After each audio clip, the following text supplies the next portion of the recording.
বাংলায় বিধানসভা ভোটের মধ্যেই আইপ্যাকের ভাবমূর্তিতে বড় ধাক্কা। বেআইনি আর্থিক লেনদেন মামলায় আইপ্যাকের অন্যতম ডিরেক্টর ভিনেশ চান্ডেলকে গ্রেপ্তার করে হেফাজতে নিয়েছে কেন্দ্রীয় তদন্তকারী সংস্থা ইডি। এরপরেই সামনে আসছে একের পর এক চাঞ্চল্যকর তথ্য। আর্থিক তছরূপ ও বেআইনি লেনদেনের অভিযোগে গ্রেপ্তার করা হয়েছে ভিনেশ চান্ডেলকে। মূলত আর্থিক তছরূপ ও বিভিন্ন হিসেব বহির্ভূত টাকা লেনদেনের অভিযোগ উঠেছে। কেন্দ্রীয় তদন্তকারী সংস্থার দাবি, কয়লা পাচার মামলার শিকড় এবার পৌঁছে গিয়েছে এই নামী রাজনৈতিক পরামর্শদাতা সংস্থার অন্দরমহলে। কেন গ্রেপ্তার হলেন ভিনেশ চান্ডেল?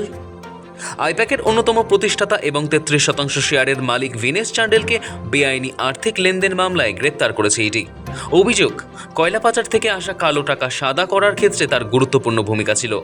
তদন্তকারীদের মতে, সংস্থার প্রশাসনিক ও আর্থিক সব বড় সিদ্ধান্তের পেছনে ছিলেন ভিনেশ চান্ডেল। তল্লাশিতে উদ্ধার, রাজনৈতিক যোগ। এপ্রিলের শুরুতেই আইপ্যাকের একাধিক ঠিকানায় হানা দিয়েছিল ইডি। সেই তল্লাশিতে যা মিলেছে, ইডির দাবি তার রীতিমতো বিস্ফোরক। বিপুল পরিমাণ ডিজিটাল নথি ও গোপন আর্থিক লেনদেনের তথ্য পাওয়া গিয়েছে। নির্বাচনী খরচের হিসেব সংক্রান্ত কিছু কাগজও একটি রাজনৈতিক দলের অফিস থেকেও উদ্ধার হয়েছে।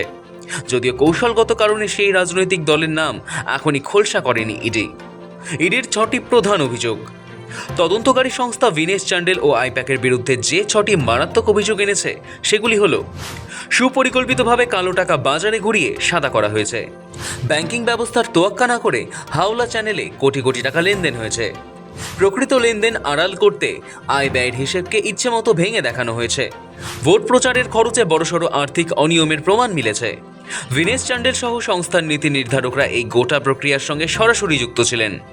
ভিনেশ চান্ডেলের ঘন ঘন বিদেশ সফরের ইতিহাস থাকায় তিনি তদন্ত এড়াতে দেশ ছাড়তে পারেন বলে মনে করছে ইডি। 50 কোটি টাকার রহস্য।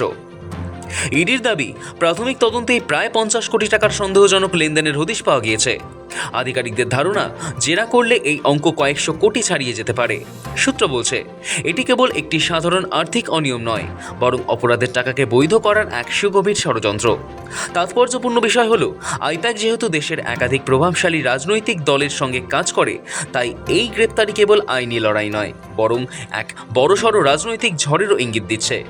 ইডি জানাচ্ছে, এই টাকা আর কোন কোন প্রভাবশালী ব্যক্তির কাছে পৌঁছেছে, ভিনেশকে জেরা করে সেটাই খুঁজে বের করা এখন প্রধান কাজ হবে। ব্যুরো রিপোর্ট, সময়, কলকাতা।